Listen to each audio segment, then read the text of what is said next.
আল্লাহ পাক বলেন মিনহা খলাকনাকুম, ও মাটির মানুষ, তোমাদের মাটির থেকে সৃষ্টি করে সম্মান অনেক উপরে দিলাম, তবে উপরের সম্মান নিয়া যদি ধরে রাখতে না পারো বিপদ, আর যদি ধরে রাখতে চাও গরম গরম ভাবটারে দুর্বল করে দাও। এলেমের গরম, টাকার গরম, ক্ষমতার গরম যতই দেখাই না কেন, আমি যদি মনে মনে ভাবি আমার মতো বড় বক্তা বাংলাদেশে কেউ নাই, আল্লাহর বান্দাকে আল্লাহ বুঝাবে, এই বান্দা তুই কিসের বক্তা? এই জমিনে খতিবে আজম সিদ্দিক আহমদ রহমাতুল্লাহ আলাইহি এত বড় আল্লাহওয়ালা চেয়ারের মধ্যে বসিয়া নাহমাদুহু বলা শুরু করলেই ময়দানের মধ্যে কান্না শুরু হয়ে যেত। বয়ান করতো আধা ঘন্টা, ময়দানের মানুষ তওবা করে বিদায় নিত। আর 12টা মাস ফজরের পরে, জোহরের পরে, আসরের পরে, মাগরিবের পরে সারা রাত চিল্লাইয়া বয়ান করে করে পায়ে ধরে ধরে বয়ান করি। ভাইজানেরা টুপি পরেন, নামাজ পড়েন, বয়ান কইরা তো এই কথা বলি না, চরমনাই না গেলে গুনাহ হবে একবারও বলি না, তাবলিগে না গেলে গুনাহ হবে একবারও বলি না, কওমি মাদ্রাসায় না পড়লে গুনাহ হবে একবারও বলি না, দেওবন্দীদের কাছে না গেলে গুনাহ হবে তাও বলি না। কি বলি? সব বলার স্লোগান হলো দুইটা, জীবনে যতদিন থাকবো গোলামি করব আল্লাহর, আর আদর্শ মানব মদিনাওয়ালা। গোলামি করব আল্লাহর, আদর্শ মানব মদিনাওয়ালার। আর কোন নেতার আদর্শ মানি না, কোন মুরব্বীর আদর্শ মানি না। তবে আমি আল্লাহর গোলামি, নবীর আদর্শই যদি মানি, তাহলে কেউ প্রশ্ন করবে হাফিজ ভাই আপনার কথাটাকে অত্যন্ত ধন্যবাদ, ওয়েলকাম জানাই। যদি আল্লাহর গোলামি করেন, নবীর আদর্শ মানেন, পীরের কাছে যাব কেন? তাবলিগে যাব কেন? মুরব্বী মানব কেন? ওরে ভাই ভালো করে শুনে নাও, যে আল্লাহর গোলামি করবে, আমার নবীর তরিকা মানবে, আমিও যেমন আল্লাহর বন্ধু, ওই বান্দাটাও আল্লাহর বন্ধু। আল্লাহর বন্ধুদের কাছে যাওয়া কোনো অপরাধ না, বরং আমি আল্লাহর গোলামি করব, নবীর তরিকা মানব। আমি আলেম হইয়া যাব কেন? একজন আল্লাহওয়ালার কাছে যাওয়ার মানি হইল আমি তো এলেম শিখলাম, কোরআন হাদিস পড়তে জানি, আমার তো আলেমের আল্লাহওয়ালার কাছে যাওয়ার দরকার পড়ে না, আমি তো কোরআন হাদিস পইরা পইরা আল্লাহর গোলামি, নবীর তরিকা মানতে পারি। আমি আলেম হইয়াও কেন মুরব্বির কাছে যাই? তার একটা কারণ হলো আমি হাফিজুর রহমানের জিহ্বাটা ওই পরিমাণ পবিত্র না, আল্লাহওয়ালার জিহ্বাটা যেই পরিমাণ পবিত্র, আমার চক্ষু দুইটা ওই পরিমাণ পবিত্র না, আল্লাহওয়ালার চোখ দুইটা যেই পরিমাণ পবিত্র, আমার হাত ওই পরিমাণ পবিত্র না, আল্লাহওয়ালাদের হাতটা যেই পরিমাণ পবিত্র। কারণ রাতারাতি আল্লাহওয়ালা হয় নাই, এরা জীবনটাকে মেহনত আর মুজাহাদা করতে করতে তাকওয়ার লাইনে দৌড়াইতে দৌড়াইতে এরপরে তারা আল্লাহওয়ালার রাস্তায় এসে হাজির হয়ে গেছেন। আমি হাজারবার মোনাজাত করি, চোখে পানি আসে না, আর আল্লাহওয়ালার একটু তাকাইলেই চোখে পানি আসে, তার বয়ান শুনলে পানি আসে, আর আমি বয়ান করি মানুষের চোখে পানি আসে না, আমি নিজেও কাঁদতে পারি না, মোনাজাতে আমার কান্না নাই, মানুষ কি কাঁদবে? আর আল্লাহওয়ালা যারা, এদের মজলিসে বসলে মানুষ জাহান্নামী থেকে জান্নাতি হইয়া তওবা করে বিদায় হয়ে যায়। আমি আলেম, এই জন্য আল্লাহওয়ালার কাছে যাই। গেল আমার প্রশ্ন, এবার আপনারা কেন যাবেন? আপনাদের যাওয়া শুধু কেন না, আপনাদের যাওয়া তো ওয়াজিব। কারণ আপনি কোরআনের আরবি পড়তে পারেন না, হাদিসের আরবি বুঝেন না। এখন যদি আল্লাহর গোলামি করতে চান, নবীর সুন্নাত মানতে চান, আপনি তো বুঝেন না, জানেনও না। আল্লাহ কয় যারা জানে এদের কাছে চলে যাও। কারা জানে? আল্লাহ কোরআনে বলেন এরা হলো আহলে হক, উলামায়ে কেরাম। এদের কাছে যাইয়া এরপরে তুমি কোরআন হাদিস অনুযায়ী শিখিয়া নবীর তরিকার উপরে আমল করো। অতএব আমরা পীরের কাছে গেল আমগো সমস্যা নাই, কারণ আমরা পীরের গোলামি করি না, গোলামি করি আল্লাহর। আমরা তাবলিগে গেলে সমস্যা নাই, কারণ আমরা তাবলিগের গোলামি করি না, গোলামি করি আল্লাহর। তাবলিগে কেন যাই? নবীর রাস্তা চিনি না, সুন্নাত চিনি না, চিনার জন্য যাই। আল্লাহর পথ চিনি না, চিনার জন্য যাই। এতটুকু বলার পরেও যারা প্রশ্ন করবে, এরাই হলো ইসলামের নামে মুনাফিক, ইহুদির দালাল। বিভিন্ন এলাকা থেকে আগত আল্লাহ পাকের আশিকিন, জাকিরিন, শাকিরিন, মুহিব্বিন, মুরব্বিয়ান আযম, কলিজার টুকরা আমার সমবয়সী যুবক বন্ধুগণ, স্নেহের ছোট ভাই, পর্দার আড়ালে মা বোনেরা, আল্লাহ পাক রব্বুল আলামিনের দরবারে লাখো কোটি শুকর যে আল্লাহ পাক এই ফিতনার জামানায় দ্বীনের পরিবেশ বেহেশতের বাগানে হাজারো লাখো মানুষের মধ্য থেকে বাছাই করে রব্বুল আলামিন আমাদেরকে এখানে আসা বসার তৌফিক দান করেছেন। নেয়ামতের শুকর আদায়ার্থে সকলেই পড়ি আলহামদুলিল্লাহ। দরুদ ও সালাম সৈয়দুল মুরসালিন রহমাতুল লিল আলামিন শফিউল মুজনিবিন খাতামুন নবিয়্যিন সৈয়দুস সাকালাইন ইমামুল মুরসালিন শফিউ আযম রাসূল আকরাম রহমতে আলম নবিয়ুল আরব আল আজম হাবিবে কিবরিয়া আশরাফুল আম্বিয়া সৈয়দুল আম্বিয়া शफीअ महशर साक़ी कौसर आक़ाए नामदार मदीना का ताजदार आफ्ताब नबूवत फ़ख्र मौजूदात सय्यदुल मखलूक़ात हज़रत मुहम्मदुर रसूलुल्लाह सल्लल्लाहु अलैहि व आलिहि वसल्लमेर উপর সর্বোপরি শকর যাদের অক্লান্ত পরিশ্রমে আজ এই সুন্দর আয়োজন, সময় পরামর্শ অর্থ দিয়ে দোয়া করে উপস্থিত হয়ে মাইক লাইট প্যান্ডেলের ব্যবস্থাপনার মাধ্যমে সহযোগিতার হাত যারা বাড়িয়েছেন, এলাকার যুবক, বৃদ্ধ, ব্যবসায়ী, শ্রমিক, চাকুরিজীবী, বিভিন্ন শ্রেণী পেশার মানুষ, জনপ্রতিনিধি, প্রশাসন, উলামায়ে হযরত, আইম্মায়ে মাসাজিদ, প্রত্যেককেই আল্লাহ পাক খেদমতের বরকতে দুনিয়াতে শান্তি, পরকালে চিরমুক্তির ব্যবস্থা করে দিন। আরও মহব্বতে পড়ি আল্লাহুম্মা আমিন। দীর্ঘ সময় আপনারা হযরত উলামায়ে কেরামদের পবিত্র জবানে কোরআন সুন্নাহ ভিত্তিক দিক নির্দেশনামূলক আলোচনা শুনেছেন।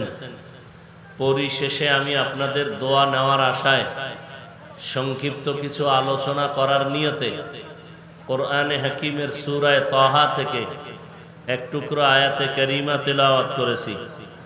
রাসূল আরবি সাল্লাল্লাহু আলাইহি ওয়া আলিহি ওয়াসাল্লামের অসংখ্য অগণিত অমীয় বাণী হাদিস শরীফের মধ্য থেকে একটি হাদিস পড়েছি। আয়াত ও হাদিসের আলোকে ইখলাস ও রুহানিয়তের সমন্বয়ে কিছু কথা আমাকে বলার মতো, আপনাদেরকে শুনবার মতো হিম্মত, ধৈর্য, তৌফিক আল্লাহ পাক দান করুন। মেহেরবানি করে মোবাইলগুলো বন্ধ রাখবেন এবং কেউ আমার বয়ান লাইভে দেওয়ার চেষ্টা করবেন না। কেউ যদি দেখেন দিচ্ছে, বন্ধ করে দিবেন। আর রেকর্ডিংয়ের ক্ষেত্রে আমি যাদেরকে অনুমোদন দিয়েছি ক্যামেরাওয়ালারা, এরা ছাড়া অন্যরা ক্যামেরা বন্ধ করে দেন, মোবাইল বন্ধ করে দেন। আল্লাহর মোহাব্বত নিয়ে বসেন যে আল্লাহ পাক এখানে আসছি গুনাহ নিয়ে, গুনাহ মুক্ত হয়ে যেন যেতে পারি, আল্লাহ তৌফিক দান করেন। মিনহা খলাকনাকুম, আল্লাহ বলেন হে জগতের মানুষ, তোমাদেরকে আমি আল্লাহ মাটির থেকে সৃষ্টি করেছি। অফিহা নুঈদুকুম, এবং ওই মাটির গর্ভেই নিয়ে যাওয়া হবে। অমিনহা নুখরিজুকুম তারাতান উখরা, এবং ওই মাটির গর্ভ থেকে পুনরায় আমি আল্লাহ তোমাদেরকে আদালতে হাজির করব। নবীজি বলেন, মাইয়িতকে যখন কবরে রেখে সবাই চলে যায়, দুজন ফেরেশতা কবরে আসে মাথার কিনারার থেকে। তখন আওয়াজ দেওয়া হয়, আসবা না? কে? বলে, আমি হলাম এই মাইয়িতের বন্ধু কোরআনুল কারীম। ফেরেশতারা ডানে যায়, সেখানে একই আওয়াজ। কে? বলে, আমি হলাম এই মাইয়িতের বন্ধু নামাজ। ফেরেশতারা বাম কিনারায় যায়, সেখানে একই আওয়াজ, আসবা না? কে? আমি হলাম এই মাইয়িতের বন্ধু রোজা।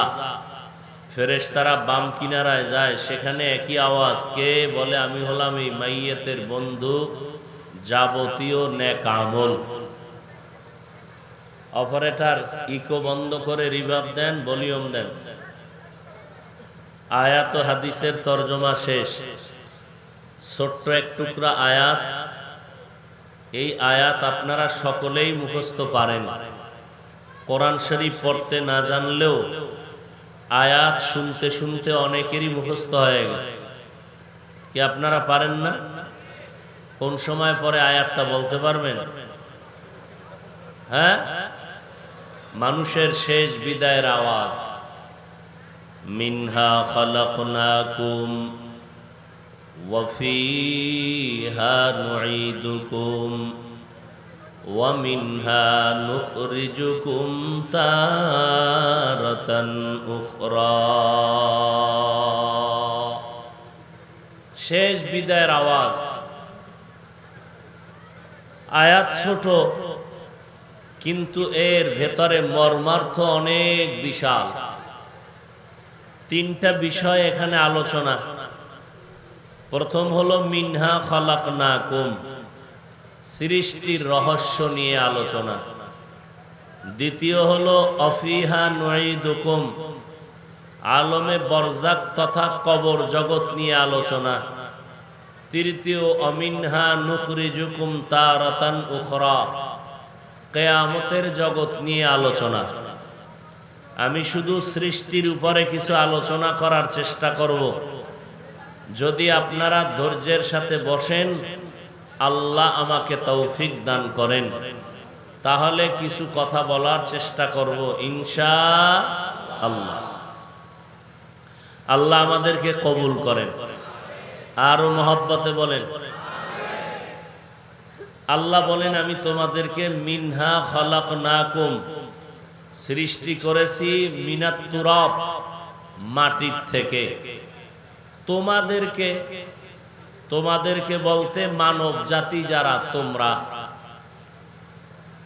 এখন আল্লাহ তাআলা তো আদমকে মাটির থেকে বানাইলেন ডাইরেক্ট আমাদেরকে তো ডাইরেক্ট মাটির থেকে বানান নাই এমনকি আম্মাজান হাওয়া আলাইহাস সালামকেও ডাইরেক্ট মাটির থেকে বানান নাই তাহলে তোমাদেরকে বলতে তো অনেক হালাকে মাটির থেকে ডাইরেক্ট সৃষ্টি করেছেন আমার আল্লাহ একজনকে তিনি আদম তাহলে তোমাদেরকে বললেন কেন এলো প্রশ্ন অন্য আয়াতে আবার আল্লাহ বলেন তোমাদেরকে আমি সৃষ্টি করেছি নাপাক পানির থেকে হাল আতা আলাল ইনসানি হিনুম মিনাদ দাহরি লাম ইয়াকুন শাইআম মাযকুরা ইন্না খালাকনাল ইনসানা মিন নুতফাতিন আমশাজিন নাবতালিহি فجعلناه سميعا بصيرا মানুষ ছিলা তোমরা অস্তিত্বহীন আমি আল্লাহ নাপাক পানির মাধ্যমে তোমাদেরকে অস্তিত্বে এনে দিলাম অপারেটর নাই ইকো বন্ধ করে রিভাব দেন সাউন্ড বাড়ান আল্লাহ অন্য আয়াতে বলেন আমি মানুষ সৃষ্টি করেছি জমাট রক্ত থেকে ইকরা বিসমি রাব্বিকাল্লাযী খালাক খালাকাল ইনসানা মিন আলাক আল্লাহ বলেন হে নবী আপনি পড়েন আপনার রবের নামে যিনি স্রষ্টা এবং যিনি সৃষ্টি করলেন ইনসানকে জমাট রক্ত থেকে তাহলে সৃষ্টির ব্যাপারে তিন কথা মাটির থেকে রক্ত থেকে নাপাক পানির থেকে এই তিন কথার আসল কথা মাটির থেকে আসল কথা কি সবাই বলেন মাটির সৃষ্টি গোটা জগতের মানব জাতি এটা আসল কথা এবং এটা স্থায়ী সিদ্ধান্ত কার আল্লাহ প্রশ্ন হলো আদম নবী ডাইরেক্ট মাটির অন্যরা মাটির কিভাবে আবার অন্যরা যদি মাটির থেকে হয় তাহলে নাপাক পানি আর রক্ত থেকে কিভাবে সৃষ্টি হলো তাও তো আল্লাহ বলেছেন এর জবাব আল্লাহ বলেন ডাইরেক্ট তোমাদেরকে আদমকে বানাইছি মাটির থেকে আদমের স্ত্রী হাওয়াকে বানাইছি আদম থেকে আর দুইজনার সংমিশ্রণে আমি দুইটা করে বছরে সন্তান দিতাম একটা ছেলে একটা মেয়ে তাহলে বাবা মা যেই পদার্থের হয় সন্তানও ওই পদার্থের হয় তাহলে তোমাদের বাবাকে যেহেতু মাটির থেকে সৃষ্টি করেছি, সন্তানও মাটির। কথা বুঝেন? এই একটা জবাব গেল। দ্বিতীয় কথা হলো, মাটিরই যদি হয় তো নাপাক পানির থেকে এর প্রশ্নের জবাব কি? বলে হ্যাঁ, নাপাক পানির থেকে তোমাদেরকে আমি সৃষ্টি করেছি, তবে সেখানেও মূল ধাতু, মূল পদার্থ মাটি। কেন? এই নাপাক পানিটাকে আমি আল্লাহ জমাট রক্ত বানাইছি। ওয়ালাকাদ খালাকনাল ইনসানা মিন সুলালাতিন মিন তিন সুম্মা জাআলনাহু নুতফাতান ফি ক্বারারিম মাকিন সুম্মা খালাকনান নুতফাতা আলাকা فخلقنا العلقة مضغة فخلقنا المضغة عظاما فكسونا العظام لحما ثم أنشأناه خلقا آخر فتبارك الله أحسن الخالقين। আল্লাহ বলেন, নাপাক পানিটাকে আমি আল্লাহ 40 দিন করে ফেরেশতার মাধ্যমে মেহনত করায় রক্ত বানাইলাম। ওই রক্তটাকে আবার 40 দিন মেহনতের দ্বারা গোশত, আবার ওই মেহনতের 40 দিনের পরে গোশত হাড্ডি, এর উপরে আবার আমি আল্লাহ গোশত দিয়া দিলাম। আমি আল্লাহ পাক রব্বুল আলামিন মাটির থেকে বানাইছি, এটা আমার আসল সিদ্ধান্ত। কেমনে মাটির তৈরি? 1 নাম্বার জবাব, তোমাদের বাবা আদম ডাইরেক্ট মাটির সৃষ্টি। 2 নাম্বার জবাব, যেই নাপাক পানির থেকে আমাদের সৃষ্টি হয়েছে, ওই নাপাক পানিটাও বাবার ভেতরে তৈরি হয় খানার মাধ্যমে। আর যত খানা আমরা খাই সব হলো মাটির সৃষ্টির খানা।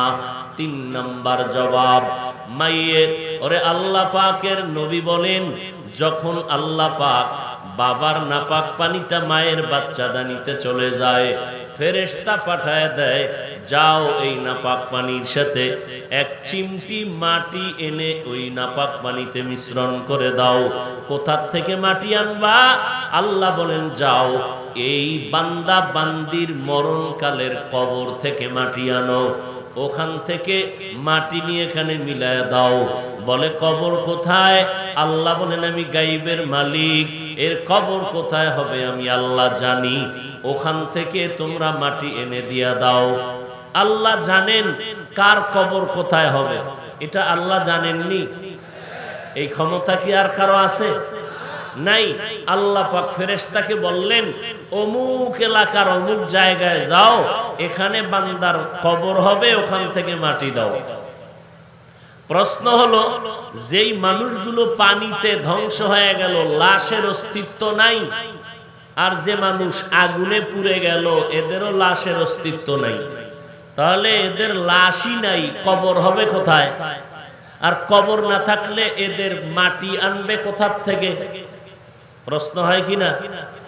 মুফাসসিরিনে কেরাম বলেন যে আল্লাহ পাক রব্বুল আলামিনকে তোমরা ফাঁকি দিয়া প্রশ্ন করে আটকায় দিবা। আল্লাহর কি জ্ঞান এতটাই দুর্বল? আল্লাহ জানেন না বান্দারা প্রশ্ন করবে? আল্লাহ পাক জবাব ঠিক করে রেখেছেন। মুফাসসিরিনে কেরাম বলেন, যেই মাইয়েত বা মানুষ, প্রত্যেকটা মানুষের ভেতরে পিঠের দিকে একটা সোজা হাড় আছে যেটাকে মেরুদণ্ড বলে।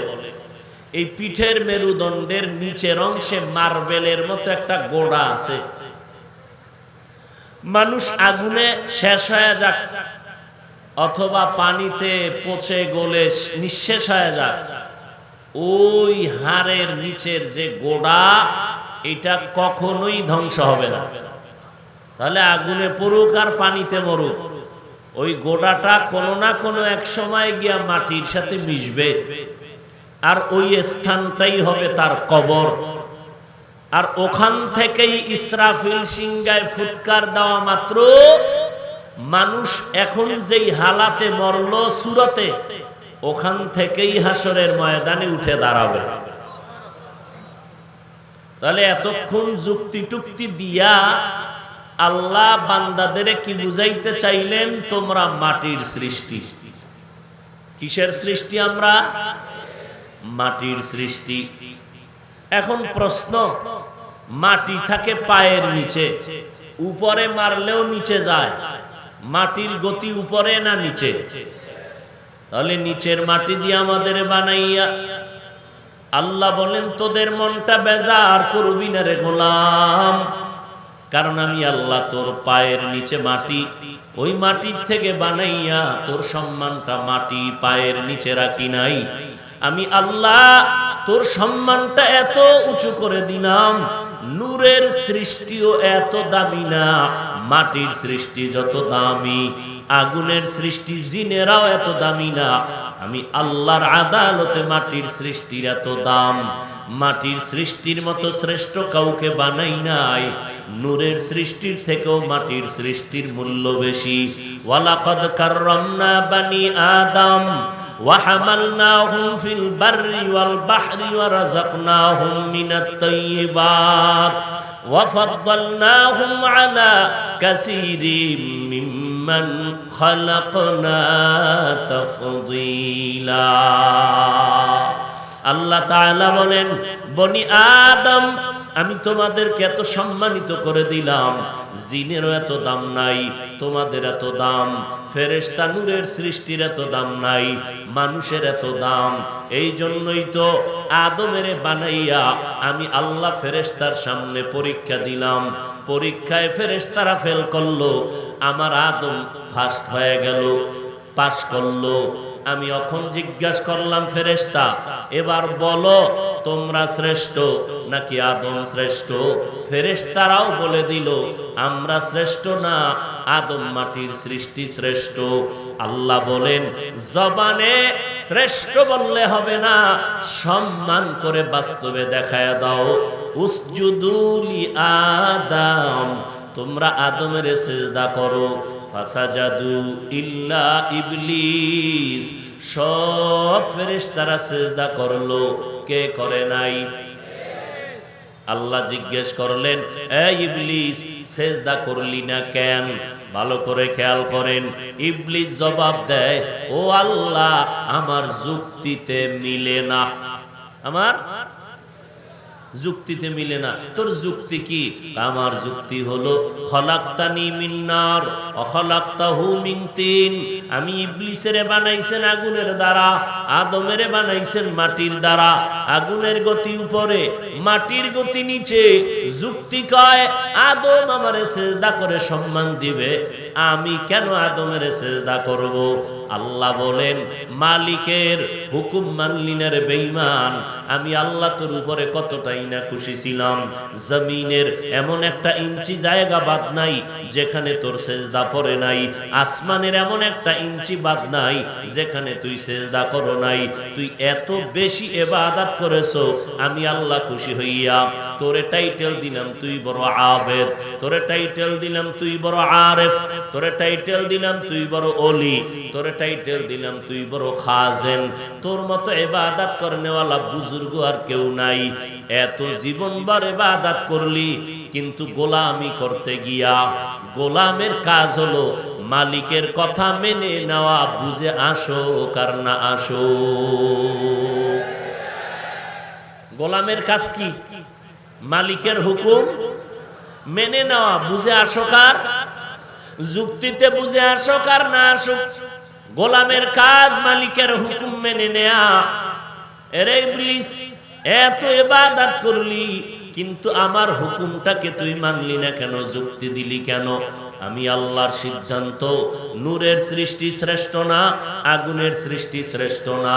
আমি আল্লাহর স্থায়ী সিদ্ধান্ত, মাটির সৃষ্টি মানুষ জাতি হলো শ্রেষ্ঠ। সেজদা কেন করলি না? আমার হুকুম কেন মানলি না? আমার দরবার থেকে তোরে বিতাড়িত করে দিলাম, একদিনের জন্য না, তোরে আমি চিরস্থায়ী জাহান্নামী বানায় দিলাম। অপরাধটা কি? অপরাধ বেশি কিছু না, মালিকের হুকুমের সামনে কেন যুক্তি দিলি? আমগো দেশেও এরকম যুক্তিবাদী আছে না নাই? যুক্তিতে মিলে না, এই জন্য নবীরে মাটির তৈরি মনে করে না। এরকম আছে না নাই? আল্লাহর স্থায়ী সিদ্ধান্ত, মাটির সৃষ্টি শ্রেষ্ঠ। তোমার যুক্তি টুক্তি দিতে গেলে কপাল যাও আছে তাও পুড়ে যাবে। লিকুল্লি শাইইন জিনাতুন ফিল ওয়ারা ওয়া জিনাতুল মারই তামামিল আদাবি আজ খোদা খাহিমে তৌফিকে আদব বেআদব মাহরুমে গাশত আজ ফজলে রা। আদবওয়ালা জিন্দেগির বড় দাম। বলে আদব কারে কয়? বলে মুরব্বী ছাত্র ওস্তাদের সামনে যুক্তি দিয়া ওস্তাদকে আটকাইও না। ওস্তাদ যা কয় আদবওয়ালা ছাত্র তা মেনে নিবে, বুঝে আসুক আর না আসুক। এটাই হলো আদবওয়ালা ছাত্রের গুণ। আব্বা আম্মা যা বলবে সন্তান তা মেনে নিবে, এটাই আদবওয়ালা সন্তানের গুণ। পীর সাহেব যা বলবে মুরিদেরা তা মেনে নিবে, এটাই হলো আদবওয়ালা মুরিদের গুণ। মুরব্বীরা যা বলবে তাদের অনুসরণকারীরা তা মেনে নিবে, বুঝে আসুক আর না আসুক। এই গুণটাই হলো আদবওয়ালা ভক্তদের গুণ। প্রশ্ন করলে বান্দার ধ্বংস ছাড়া আর কোনো পথ নাই। অতএব আল্লাহর মোহাব্বত নিয়া আল্লাহ তাআলা বললেন, আমার স্থায়ী সিদ্ধান্ত, ও মাটির মানুষ, তোমাদের আমি আল্লাহ মাটির থেকে বানাইয়া মাটির মতো সম্মান রাখি নাই। পায়ের নিচে সবার উপরে তোমাদের সম্মান দিলাম। বিস্তারিত একটা একটা যদি বলি সারা রাত্র চলে যাবে। আল্লাহ কেমন করে আমাদের সম্মান দিলেন। জমিনের মধ্যে চলার মতো বাহনের আয়োজন করলেন, পানির মধ্যে চলার মতো বাহনের আয়োজন করলেন। যেই লোহা পানিতে ছেড়ে দিলে নিচে চলে যায়। আল্লাহ কয়, আমার কুদরতের দ্বারা মানুষের এমন মেধা দিলাম, ওই স্টিমার বানায়, লঞ্চ তৈরি করে ওগুলো আবার পানির উপরে ভাসাইয়া রাখার ক্ষমতা আল্লাহ ছাড়া আর কারো হতে পারে না। কাদের কুদরত দারি বার কামাল আন্তা রব্বি আন্তা হাসবি জুল জালাল তুহি কাদের জলিলুল্লাহ জাহাদার বহর হালে তুহি মেরা নেগাহদার। আল্লাহ তাআলা বলেন, দেখ আমি আল্লাহ কেমন কুদরতের মালিক। নদীর মধ্যে শুধু উপরে না, মানুষের এমন মেধা আমি আল্লাহ দান করলাম। পানির মধ্যে সমুদ্রের নিচে গিয়া হোটেল বানায়। কোথায়? সমুদ্রের নিচে। আবার পানির ভেতর দিয়া ব্রিজ বানায়। আছে না নাই? আল্লাহ বলেন, আমি মানুষের মেধা দান করলাম, মানুষের চলার পথ আমি দিলাম। শূন্য স্থানে আগের দিন 100 বছর আগে হাজী সাহেবরা হজে যাইতো, নদী পথে স্টিমারে যাইতো, জাহাজে যাইতো। 3 মাস লাগতো, 2.5 মাস লাগতো। ওই সময়ে যদি আমি হাফিজুর রহমান একটা বয়ান দিয়া বলতাম, তোমরা সব পাগলের দল, মক্কা যাইতে 2.5 মাস লাগেনি, আমি 6 ঘন্টায় নিয়ে যাবো, কাফের কইতে আর দেরি লাগতো নি? বলতো জগতের এক কাফের পাওয়া গেল। দেখেন না, এখন একজন আর একজনকে কাফের বলতে কোনো চিন্তাও করে না। মনে হয় যেন কাফের কন্ট্রাক্টরই নিয়ে নিস। আল্লাহ হেদায়েত দান করেন। তাবলীগওয়ালারা কাফের, চরমনাই কাফের, দেওবন্দিরা কাফের। কাফের কাফের বলতেছে। মদিনাওয়ালা কি কয়? যদি কেউ কাউকে কাফের কয় তাহলে 2 জনার 1জন কাফের। 2 জনার, যাকে কাফের বলল সে যদি কাফের না হয়, যে বলছে সে কাফের। যে বলছে, ওই শব্দটা ঘুরতে ঘুরতে ঘুরতে ঘুরতে উপরে যায়। এইবার কয় আল্লাহ, যারে কাফের বলছে ওই লোকটা তো কাফের না, এখন আমি কই যামু? শব্দটা আল্লাহ কয় যে বলছে তার মাথার উপরে গিয়া পড়ে যা। ওই লোকটার মাথার উপরে গিয়া পড়ে যায়। এই জন্য আল্লাহর কোরআন বলে গালি দেওয়া হারাম, নবীর হাদিস বলে গালি দেওয়া হারাম। আমার নবী মাত্র 23 বছরে মক্কা মদিনাকে বিজয় করেছেন গালির মাধ্যমে না, সুন্দর ব্যবহারের মাধ্যমে। আচ্ছা আমাকে একটা জবাব দেন, দিবেননি না ঘুম আসতেছে আপনাদের? নবীজির যুগে ইসলামের দুশমন ছিল? বুঝা শুনে বললেন। বর্তমানে আছে? আচ্ছা বর্তমানের দুশমনের তুলনায় রসুলের যুগের দুশমন কি ছোট ছিল না বড়? সবাই একমত? আচ্ছা সেই বড় বড় দুশমনের মোকাবেলা রসুল করেছেন? বলেন। নবীজি করেছেন? নবী যে বড় বড় দুশমনের মোকাবেলা করলেন, গালি দিছেন কয়টা? আপনি গালি দেন কেন? আপনি গালি শিখছেন কোন কিতাবে? এত ভাব কেন ভেতরে? একটা আঙ্গুল উঁচা করে বললেন তুমি খারাপ, নিচে তাকায় দেখো 3 আঙ্গুল নিচের থেকে আমাকে বলে আমি খারাপ। এইভাবে আঙ্গুল বাস করে দেখা যায় না? এক আঙ্গুল আপনার দিকে, 3 আঙ্গুল কই? আমার দিকে। বড় আফসোস, আজকে মাদ্রাসা বেশি, ওলামায়ে কেরাম বেশি, ওয়াজ মাহফিল বেশি, মসজিদ বেশি, আলেম ওলামা তাবলীগ বেশি না কম? এর পরেও কেন আমরা দুর্বল? এর একমাত্র কারণ আমাদের পরস্পরে মোহাব্বত নাই। পরস্পরে কি নাই? মোহাব্বত নাই। আল্লাহ মোহাব্বত তৈরি করে দিন। আরো জোরে বলেন। ভাইরা আমার, 100 বছর আগে মানুষ 2.5 মাস লাগাইয়া বাইতুল্লাহ যাইতো। আজ আল্লাহ মানুষের এমন মেধা দিলেন, সেই 2.5 মাসের পথ কয় ঘন্টায় যাই? জোরে বলেন। 6 ঘন্টায়। কিয়ামতের আগে আরো জানি কত আধুনিক বাহন বের হয়, 1.5 ঘন্টা আমগো মক্কায় পৌঁছাইয়া দিবে। আল্লাহর কুদরতে অভাব নাই। আল্লাহ তাআলা বলেন সব আমি করলাম বান্দা তোর খেদমতের জন্য। আমি আল্লাহ চলার মতো ব্যবস্থা করলাম। জমিনের মধ্যে কুকুরেও খায়, গরুতেও খায়, শুকরও খায়। কুকুরে নাপাক খায়, গরুতে নাপাক খায়, শুকরে নাপাক খায়। আর আমি আল্লাহ জমিনের মধ্য থেকে উত্তম পবিত্র খানা তোমাদের জন্য ব্যবস্থা করে দিলাম। আবার তোমাদের ভেতরে একে অন্যের তুলনায় সম্মানিত করে দিলাম।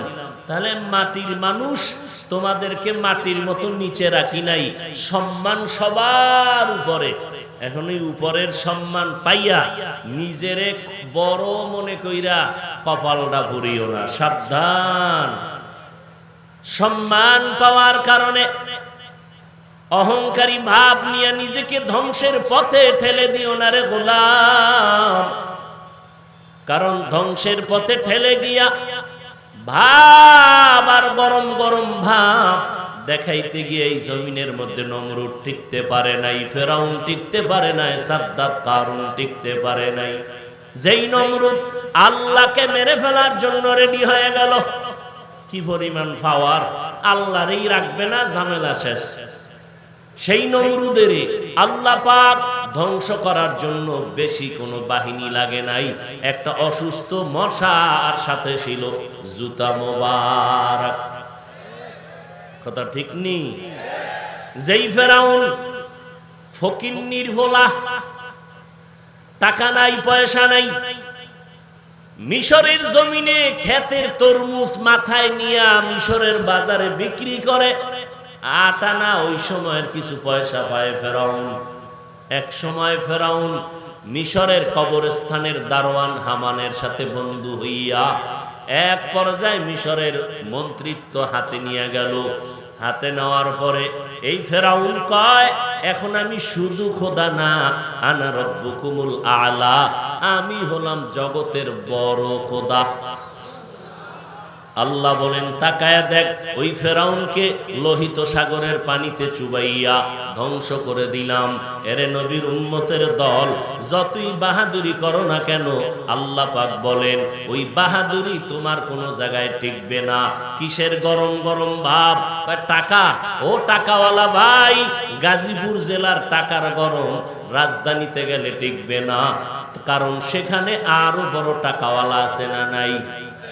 ঢাকার টাকার গরম ইন্ডিয়ায় টিকবে না, কারণ ইন্ডিয়ার টাকাওয়ালা গরম গরম ভাব দেখায় আর গাঞ্জা খায়। ইন্ডিয়ার গরম ভাব আমেরিকায় টিকবে না। আল্লাহ কয় সারা জগতের গরম ভাব আমি মাওলার দরবারে টিকবে না। কোটি টাকার মালিক দেখো অভাব হয় না দূর, গরিব ঘুমায় আরাম করে মনটা বাহাদুর। ফেরাউনের লাশটা দেখো মিশর জাদু ঘরে, খায় না মাটি পোকা মাছি সবাই ঘৃণা করে। হৃদয়ে থাকিবে যার নম্রতা সদা, রহমত আসিবে সেথা প্রভুর ওয়াদা।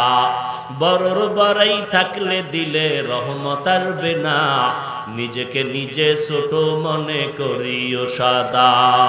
উঁচু জমিন থেকে পানি নিচু জমিনে যায়, তেমনি খোদার রহমত আসে নম্রতার হৃদয়।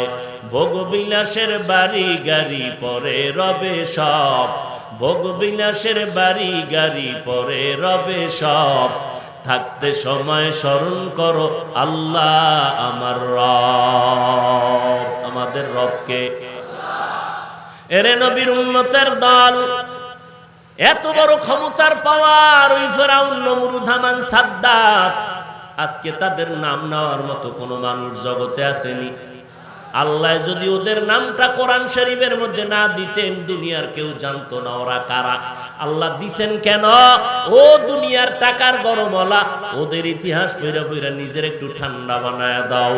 এই ফেরাউনের নাম, এত দামি দামি মানুষ, অথচ সারা দুনিয়ার বেঈমানের বাড়ি তালাশ করো, নমরুদ ফেরাউন নামের একটা সন্তান পাওয়া যাবে নি?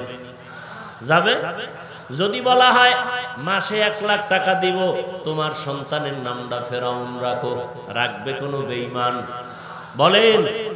কোন বাঙালির যদি বলা হয় তোমার সন্তানের নামটা ফেরাউন রাখো, মাসে 1 লাখ টাকা দিব, বাঙালি কি কইব? কয় 1 মাস সময় দাও, একটু ভেবে নেই। 1 লাখ টাকা মাসে কম না তো এই করোনার যুগে? কি এর নাম? বাঙালি। এর নাম বাঙালি। আল্লাহ হেদায়াত দান করুন। বিড়িতে লেখা কি? ধূমপানে বিষপান মৃত্যু ঘটায়, ক্যান্সার এরপরও টানে। আছে না নাই? এই বহু আসে ওয়াজের প্যান্ডেলে ঢুকার আগেও বিড়ি টানছে, মোনাজাতের পরেও টানবে, আবার পকেটে হাত দিয়ে তালাশ করে আছে না পড়ে গেছে। আছে না নাই? আল্লাহ হেদায়াত দান করেন। আরো জোরে বলেন। বিড়ির প্যাকেটে লেখা মরণ, এরপরও টানে কেন? যে বাঙালি, এই জন্য। বুঝেন না? ডাক্তার কইছে মিষ্টি খাওয়া হারাম, এ সবে বরাতে জেলাফি খাইতে গেছে মসজিদে, খাইতে গিয়া প্যাকেট লইবে একটা, 2টা লইতে গিয়া পিডাপিডি লাগাই দিছে। এমন পিডাপিডি যে একটা জেলাফিও পাইল না, পায়ের তলে পইরা সব ভর্তা। মসজিদ থেকে বিদায় নেয় আর কয় খোদা এখানে আর ঢুকায়ও না।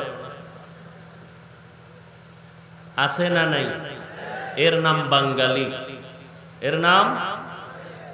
আরো বাঙালির পরিচয় আছে যেগুলো ভাষা নাই বলা। রাতের বেলা নিজের আপন মেয়েটাকে ঢাকা হোটেলের মধ্যে নিয়ে কয় আজকের জন্য তুই স্ত্রীর মতো। নাউজুবিল্লাহ আসে না? এরে নবীরা আশেক, জামানা বহুত খারাপ। ইমান নিয়া মরবেন দূরের কথা, বেঁচে থাকা বড় কঠিন হয়ে গেল। আমার কন্যাটারে যদি বলি আম্মা জান একটু ওড়নাটা টাইনা দে, মাইয়া যদি কয় আমারে জোর করবা না, তাহলে আমি বাবার অধিকার নাই জোর করে বলা। কেমন জামানা, কেমন জামানা আসলো। এরে ভাই, মেয়ে ছেলে যদি বলে তুই আর আমি জীবনটা একত্রে চালাবো, মা যদি বাধা দিতে যায় মায়ের বিপদ, আব্বা যদি বাধা দিতে যায় আব্বা জানের বিপদ। কোন জমানায় পার করতেছি? এই অবস্থা আমরা মুরব্বি হারা হয়ে যাইতেছি। মুরব্বিদের কথা মাইনাই ঠিক রাস্তায় চলতে পারি না। যারা মুরব্বি মানে না তাদের উপায়ে কি চিন্তা করা দরকার। এরে নবীরা আশেক, আল্লাহর নবীর উম্মতেরা, আল্লাহ পাক বলেন মিনহা খলাকনাকুম, ও মাটির মানুষ, তোমাদের মাটির থেকে সৃষ্টি করে সম্মান অনেক উপরে দিলাম, তবে উপরের সম্মান নিয়া যদি ধরে রাখতে না পারো বিপদ, আর যদি ধরে রাখতে চাও গরম গরম ভাবটারে দুর্বল করে দাও। এলেমের গরম, টাকার গরম, ক্ষমতার গরম যতই দেখাই না কেন, আমি যদি মনে মনে ভাবি আমার মতো বড় বক্তা বাংলাদেশে কেউ নাই, আল্লাহর বান্দাকে আল্লাহ বুঝাবে, এই বান্দা তুই কিসের বক্তা? এই জমিনে খতিবে আজম সিদ্দিক আহমদ রহমাতুল্লাহ আলাইহি এত বড় আল্লাহওয়ালা চেয়ারের মধ্যে বসিয়া নাহমাদুহু বলা শুরু করলেই ময়দানের মধ্যে কান্না শুরু হয়ে যেত। বয়ান করতো আধা ঘন্টা, ময়দানের মানুষ তওবা করে বিদায় নিত। আর 12টা মাস ফজরের পরে, জোহরের পরে, আসরের পরে, মাগরিবের পরে সারা রাত চিল্লাইয়া বয়ান করে করে পায়ে ধরে ধরে বয়ান করি। ভাইজানেরা টুপি পরেন, নামাজ পড়েন, বয়ান কইরা তো এই কথা বলি না, চরমনাই না গেলে গুনাহ হবে একবারও বলি না, তাবলিগে না গেলে গুনাহ হবে একবারও বলি না, কওমি মাদ্রাসায় না পড়লে গুনাহ হবে একবারও বলি না, দেওবন্দীদের কাছে না গেলে গুনাহ হবে তাও বলি না। কি বলি?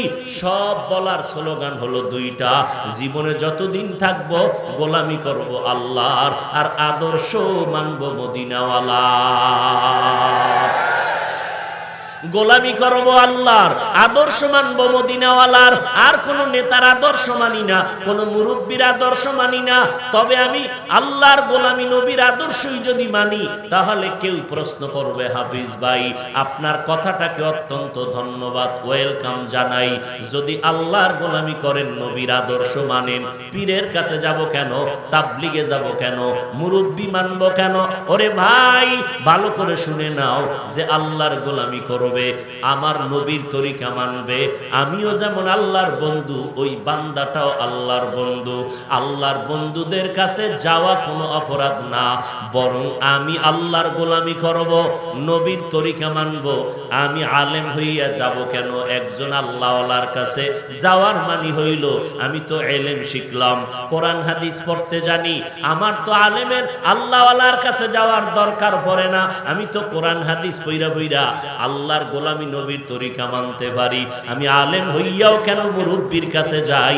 তার একটা কারণ হলো আমি হাফিজুর রহমানের জিহ্বাটা ওই পরিমাণ পবিত্র না, আল্লাহওয়ালার জিহ্বাটা যেই পরিমাণ পবিত্র, আমার চক্ষু দুইটা ওই পরিমাণ পবিত্র না, আল্লাহওয়ালার চোখ দুইটা যেই পরিমাণ পবিত্র, আমার হাত ওই পরিমাণ পবিত্র না, আল্লাহওয়ালাদের হাতটা যেই পরিমাণ পবিত্র। কারণ রাতারাতি আল্লাহওয়ালা হয় নাই, এরা জীবনটাকে মেহনত আর মুজাহাদা করতে করতে তাকওয়ার লাইনে দৌড়াইতে দৌড়াইতে এরপরে তারা আল্লাহওয়ালার রাস্তায় এসে হাজির হয়ে গেছেন। আমি হাজারবার মোনাজাত করি, চোখে পানি আসে না, আর আল্লাহওয়ালার একটু তাকাইলেই চোখে পানি আসে, তার বয়ান শুনলে পানি আসে, আর আমি বয়ান করি মানুষের চোখে পানি আসে না, আমি নিজেও কাঁদতে পারি না, মোনাজাতে আমার কান্না নাই, মানুষ কি কাঁদবে? আর আল্লাহওয়ালা যারা, এদের মজলিসে বসলে মানুষ জাহান্নামী থেকে জান্নাতি হইয়া তওবা করে বিদায় হয়ে যায়। আমি আলেম, এই জন্য আল্লাহওয়ালার কাছে যাই। গেল আমার প্রশ্ন, এবার আপনারা কেন যাবেন? আপনাদের যাওয়া শুধু কেন না, আপনাদের যাওয়া তো ওয়াজিব। কারণ আপনি কোরআনের আরবি পড়তে পারেন না, হাদিসের আরবি বুঝেন না। এখন যদি আল্লাহর গোলামি করতে চান, নবীর সুন্নাত মানতে চান, আপনি তো বুঝেন না, জানেনও না। আল্লাহ কয় যারা জানে এদের কাছে চলে যাও। কারা জানে? আল্লাহ কোরআনে বলেন এরা হলো আহলে হক, উলামায়ে কেরাম। এদের কাছে যাইয়া এরপরে তুমি কোরআন হাদিস অনুযায়ী শিখিয়া নবীর তরিকার উপরে আমল করো। অতএব আমরা পীরের কাছে গেল আমগো সমস্যা নাই, কারণ আমরা পীরের গোলামি করি না, গোলামি করি আল্লাহর। আমরা তাবলিগে গেলে সমস্যা নাই, কারণ আমরা তাবলিগের গোলামি করি না, গোলামি করি আল্লাহর। তাবলিগে কেন যাই? নবীর রাস্তা চিনি না, সুন্নাত চিনি না, চিনার জন্য যাই। আল্লাহর পথ চিনি না, চিনার জন্য যাই। এতটুকু বলার পরেও যারা প্রশ্ন করবে, এরাই হলো ইসলামের নামে মুনাফিক, ইহুদির দালাল। ভাইরা আমার, আল্লাহ পাক রব্বুল আলামিন বলেন, রে গোলাম, মাটির সৃষ্টি তোমাকে বানাইয়া সম্মান দিলাম, তবে গরম ভাব দেখাইও না। কিসের গরম? এলেমের গরম না। সাহাবায়ে কেরামের এলেম কত বেশি ছিল। আবু বকর, ওমর, ওসমান, আলী, এত এলেম, এরপরও তারা জীবনভর কান্না করেছেন। আমলের দুর্বলতা নাই, ইখলাস আর তাকওয়ার দুর্বলতা নাই। এত আমল আর ইখলাস নিয়া সারা রাত আবু বকর নামাজে কান্নার আওয়াজ, ওমরে ফারুকের কান্নার আওয়াজ, ওসমান রাদিয়াল্লাহু তাআলা আনহুর কান্নার আওয়াজ।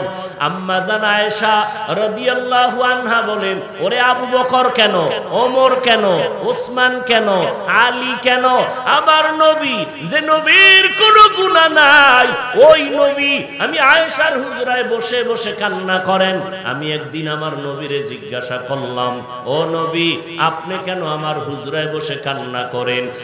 আমি আয়েশা কোনো বেয়াদবি করছি নাকি বলেন? আম্মা জান আয়েশার প্রশ্নের জবাবে নবী কান্না করে বলেন, আয়েশা, তুমি কোনো বেয়াদবি করো নাই, কিন্তু আমি কান্নার কারণ, একমাত্র কারণ হাসরের ময়দানের ভয়ঙ্কর অবস্থা আমার অন্তরে আসছে, এই জন্য কান্না করি। কারণ হাসরের ময়দানটা এত বড় কঠিন হবে। এই জমিনটা হবে হাসরের মাঠ, সিরিয়ার জমিন হবে আল্লাহর বিচারালয়, আদালত। আল্লাহ তাআলা আদালতটা কায়েম করিয়া এরপরে আল্লাহ পাক রাগান্বিত আওয়াজ দিয়া একটা সাইনবোর্ড লাগায় বলবেন, লিমানিল মুলকুল ইয়াউম লিল্লাহিল ওয়াহিদিল কাহ্হার। ও আয়েশা, ওই দিন আল্লাহ পাকের এত রাগ, এত রাগ, আল্লাহর রাগান্বিত আওয়াজ।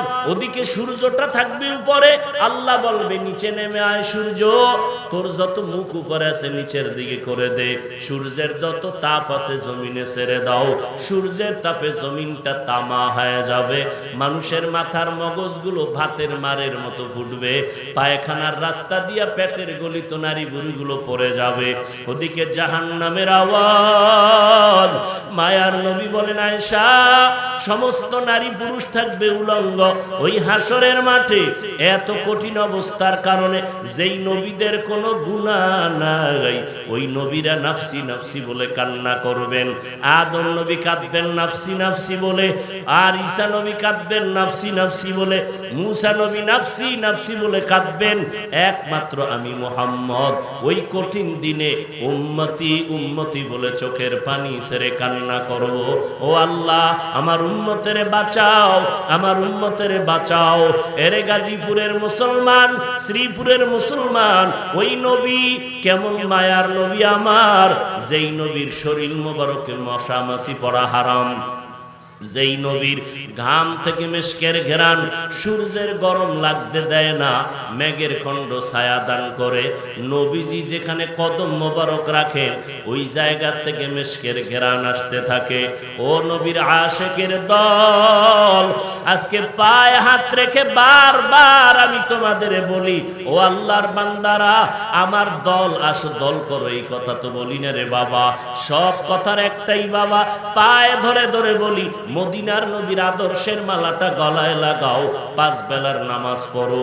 আজকে আপনিও মুসলমান, আমিও মুসলমান, আপনার আল্লাহ আমার আল্লাহ এক, আপনাদের নবী আমার নবী এক, আপনাদের কোরআন আমার কোরআন এক, আপনাদের কাবা আমার কাবা এক, আপনাদের ধর্ম আমার ধর্ম এক। দুনিয়াতে সবাই আসছি এক, বিদায় বেলাটাও হবে এক।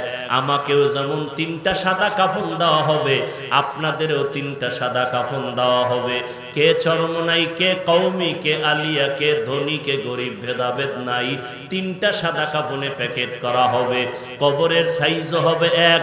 কবরে নিয়ে রাখার পর মাটি দিয়ে সব যখন চলে যাবে, 2 জন ফেরেশতা আপনার আমার কবরে আসবে। সবার বেলায় প্রশ্ন হবে 3টা, তাও হবে এক। রবের পরিচয় দাও, ধর্মের পরিচয় দাও, রাহমাতুল লিল আলামিনের পরিচয় দাও। এরে নবীর উম্মতের দল, ওই প্রশ্নের জবাব যারা দিতে পারবে, নবী বলেন তাদের কবর হবে রওজাতুম মির রিয়াজিল জান্নাহ। আর যারা জবাব দিতে পারবে না, তাদের কবর হবে হুফরাতুম মিন হুফারিন নার। ও আল্লাহর বান্দারা, কারা জবাব দিতে পারবে? আমি হুজুর গ্যারান্টি নাই। ও ভাই আপনি পারবেন, গ্যারান্টি নাই। তবে হ্যাঁ, নবী বলেন শতভাগ আশা করা যায় যারা দুনিয়াতে রবের গোলামি করে যাবে তারা কবরে গিয়া জবাব দিবে রব্বি আল্লাহ, আমার রব কেউ না, একমাত্র আমার রব হলেন আল্লাহ। দিনিয়াল ইসলাম, আমার ধর্ম আর কিছুই না, একমাত্র ইসলাম। যারা নবীর সুন্নত অনুযায়ী দুনিয়াতে চলাফেরা করে কবরে যাবে, নবীকে দেখানো মাত্র, নবীর আশেক পাগলেরা দেখা মাত্র চিনে ফেলবে আর বলবে ইনি তো আমার সে মায়ার নবী। যেই নবীকে না দেখে নবীর সুন্নতের টুপি পরলাম, দাড়ি রাখলাম, নবীর মুহাব্বতের আদর্শ মেনে চললাম, আল্লাহ পাক সাথে সাথে গাইবি আওয়াজ দিয়ে বলবেন ও ফেরেশতা, আমার বান্দাটারে আর কষ্ট দিও না।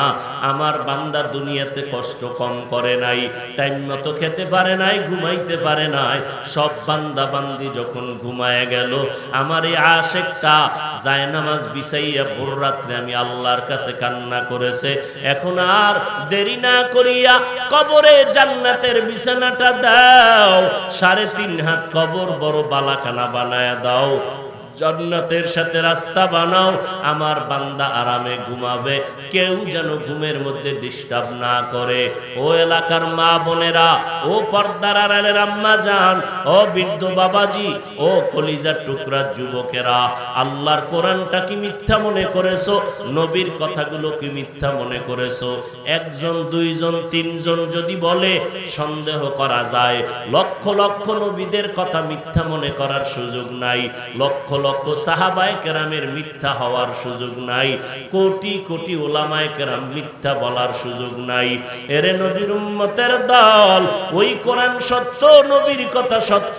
ও আল্লাহর গোলাম, নবীজি বলেন এই কবরে যাওয়ার পর যারা প্রশ্নের জবাব দিতে পারবে না, কারণ দুনিয়াতে যারা রবের গোলামি করে না, নবীর তরিকা মানে না, ইসলাম মানে না, এদেরকে যখন কবরে প্রশ্ন করা হবে তখন তারা বলবে হা হা লা আদরি, বড় আফসোস, আমি কিছুই জানি না, কিছুই জানি না। আল্লাহর নবী বলেন আমার আল্লাহ তখন গাইবি আওয়াজ দিবেন রাগান্বিত হইয়া, ও কবরের ফেরেশতা, এই নাফরমানকে আর সময় দিও না। আমি আল্লাহ দুনিয়াতে কম সময় দেই নাই, আমার দেওয়া পানি, বাতাস, সূর্যের আলো, চাঁদের আলো, জমিনের ফসল, গাছের ফল, নদীর মাছ খাইয়া এত বড় নিমক হারাম, একবারও আলহামদুলিল্লাহ বলে নাই। ওলামায়ে কেরাম পায়ে ধরে ধরে নামাজের দাওয়াত দিত, এক বেলার নামাজও ঠিক মতো আদায় করে নাই।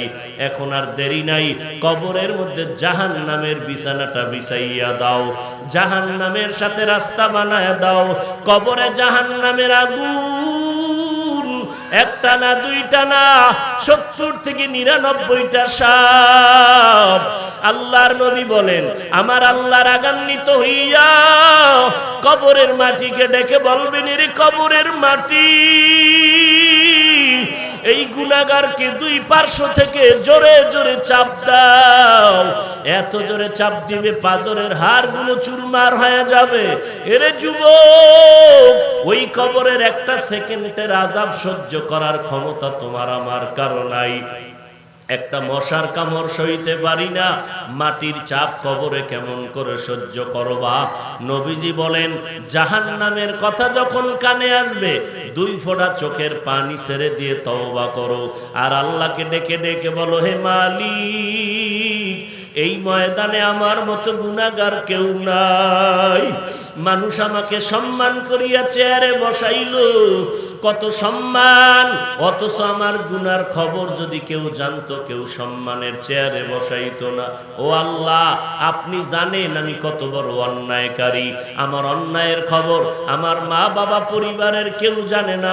আয় আল্লাহ, আপনি জানার পরে রাগ করিয়া পানিও বন্ধ করেন নাই, বাতাস বন্ধ করেন নাই। ও যুবকেরা, স্কুলে পড়ো, কলেজে পড়ো, চাকরি করো, ব্যবসা করো, কোনো বাধা নাই। তবে আমার মাওলার মোহাব্বত নিয়ে নবীর তরিকা মেনে 5 বেলার নামাজ পড়ো, মা বাবার দোয়া নিয়ে চলো, ওলামায়ে কেরামের দোয়া নিয়ে চলো।